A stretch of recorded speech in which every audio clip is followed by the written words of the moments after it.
Hero తాను ప్రాణంగా ప్రేమించిన అమ్మాయి వేరే పెళ్లి చేసుకుంటుందని తెలిసి తట్టుకోలేక సూసైడ్ చేసుకుందాం అనుకుంటాడు.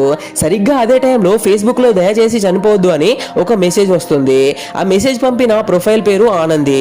ఆమె తాను చనిపోయి 2 నెలలు అయిందని హీరోకి పక్కనే ఉన్నానని చెప్తుంది.